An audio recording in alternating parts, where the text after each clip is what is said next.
வணக்கம் அன்பு தமிழ் உறவுகளே. இந்த பதிவில் நான் முக்கியமாக பேச இருக்கிறேன் என்று சொன்னால், ஜெனீவாவில் ஈழத்தமிழ் மக்களுடைய கோவணம் பறிபோனது பற்றி பேசு பொருளே இல்லை. இன்றைக்கு சமகாலத்தில் பேசு பொருளாக இருக்கிறது என்று பார்த்தோம் என்று சொன்னால் ஜெனீவாவும் அர்ச்சனாவும் தான். சரி, இன்றைக்கு ஜெனீவாவுக்கு அர்ச்சனா போன விடயம் ஒரு முக்கியமான பேசு பொருளாக இருக்கிற நிலையில் என்னடா எங்கடா கோவணம் பறிபோனோம் என்று சொல்லி நீங்கள் கேட்கலாம். அதுக்கான காரணம் இருக்கிறது. ஐக்கிய நாடுகள் மனிதுரிமை சபையில் கூட்டத்தொடரில் ஸ்ரீலங்கா தொடர்பான ஒரு தீர்மானம் கொண்டு வரப்பட்டது. இந்த தீர்மானம் எத்தகைய விளைவுகளை தந்தது? அதாவது ஈழத்தமிழ் மக்கள் நீதிக்கும் அரசியல் ரமைக்குமாக போராடி கொண்டிருக்கின்றார்கள். அவர்களுக்கான அந்த கோரிக்கை அங்கே நிறைவேற்றப்பட்டதா என்று சொன்னால் அதுதான் ஒரு முக்கியமான கேள்விக்குறியாக இருக்கிறது.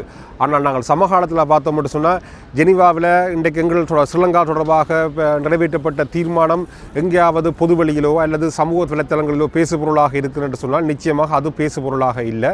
மாறாக பேசுபொருளாக இருக்கிறது என்று சொன்னால் ஜெனீவாவில் அர்ச்சனா ஜெனீவாவுக்கு போனது ஒரு பேசுபொருள், அவர் அங்கு நின்று பேசினதெல்லாம் பேசுபொருள், எல்லாமே இன்றைக்கு சமூக வலைத்தளங்களையும் செய்தி ஊடகங்களையும் அது ஒரு பேசுபொருளாக இருக்குது என்று ஜெனீவாவில் ஸ்ரீலங்கா தொடர்பாக நிறைவேற்றப்பட்ட தீர்மானம் அது எதனை சொன்னது, அது எத்தகைய விளைவுகளை தந்திருக்கின்றது பற்றியெல்லாம் அது பேசுபொருளாக அல்ல.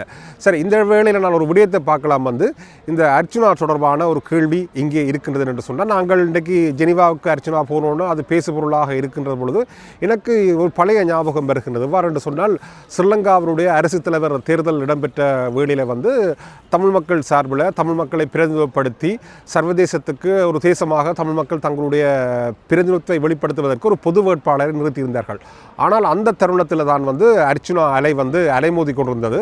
ஒரு பக்கம் அனுரா அலை ஒரு பேசுபொருளாக இருந்தது, மறுபக்கம் அர்ச்சனா அலை ஒரு பேசுபொருளாக இருந்தது. அந்த வேளையில் அந்த இரண்டு அலைகளுக்கு மத்தியில் பொது வேட்பாளரை பற்றியதான எதுவுமே பேசுபொருளாக இருக்கையில் அது அந்த அலை. இன்றைக்கு அதே அர்ச்சனா அலை ஜெனீவாக்கில் பார்க்கக்குள்ள இன்றைக்கு தமிழ் மக்கள் தொடர்பாக நிறைவேற்றப்பட்ட தீர்மானம் தொடர்பாக ஏதாவது பேசுபொருளாக இருக்குன்னு சொன்னால் இல்லை. இந்த மீண்டும் ஜெனீவாவில் அர்ச்சனா அலை எவ்வாறு என்று சொன்னால் அந்த தீர்மானம் பற்றி, அந்த தீர்மானத்தில் எது உள்ளடக்கப்பட்டது என்பது பற்றி இதெல்லாம் இன்றைக்கு பேசுபொருளாக இல்லை. சரி, நான் அப்போ பேசுபொருளாக இல்லாத ஒரு விடயம் எவ்வாறு தமிழ் மக்களுடைய கோவணம் பறிபோகணும் என்று சொல்கிறேன்னு கேட்கலாம். நிச்சயமாக அந்த கோவணம் பறிபோகித்தான் இருக்கின்றது.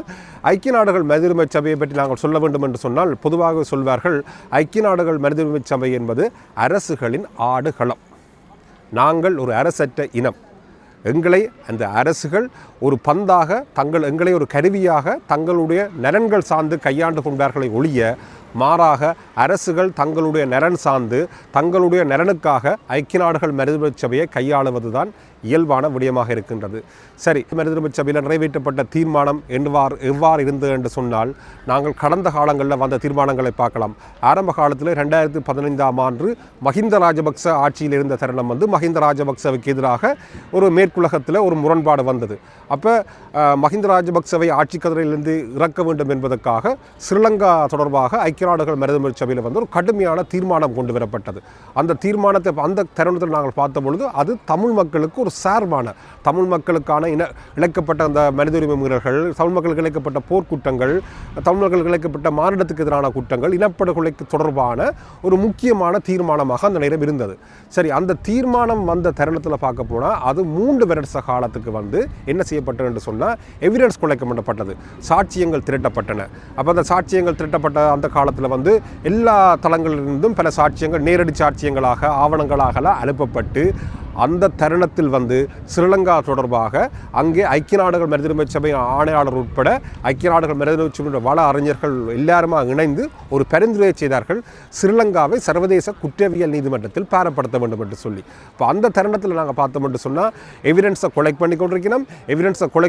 அதாவது இந்த எவிடன்ஸை கொலெக்ட் பண்ணிக்கிற தருணத்தில் ஒரு கையெழுத்து போராட்டமும் முன்னெடுக்கப்பட்டது. பிரதானமாக நாடு கடந்த தமிழ் அரசாங்கம் அது கையெழுத்து போராட்டத்தை முன்னெடுத்து 1.5 மில்லியனுக்கு மேற்பட்டவர்கள் கையெழுத்திடப்பட்டு அது ஐக்கிய நாடுகள் மனிதுரிமை சபையில் கையளிக்கப்பட்டது.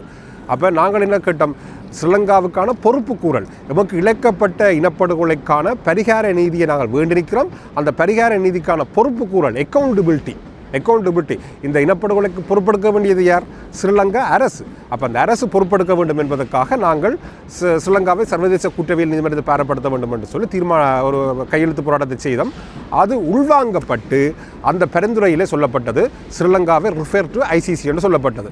சரி, அதுக்கு பிறகு இந்த மேற்குலகம் எவ்வாறு இந்த உலகம் என்ன நினைச்சது என்று சொன்னால் மஹிந்த ராஜபக்சே ஆட்சிக்கதில் இறக்கணும் என்று சொன்னோன்னே இறங்கினோன்னே நல்லாட்சி அரசாங்கம் என்று சொல்லி ஒரு அரசாங்கத்தை கொண்டு வந்த பிறகு அந்த தீர்மானம் அப்படியே பலவீனப்படுத்தப்பட்டு இன்றைக்கு பார்த்தீங்கன்னு சொன்னால் தமிழ் மக்களுடைய நீத்து போக செய்கின்ற ஒரு யுத்தியாகத்தான் இன்றைக்கு 60வது கூட்டத்தொடரில் வந்த தீர்மானத்தில் பார்த்தீங்கன்னு சொன்னால் ஹெட்லைனில் போட்டிருப்போம். நம்ம வந்து அக்கௌண்டபிலிட்டி பற்றி போட்டிருக்கணும், அதாவது பொறுப்புக்கூறல். அந்த பொறுப்புக்கூறல் எங்கே சொல்லப்பட்டிருக்குது?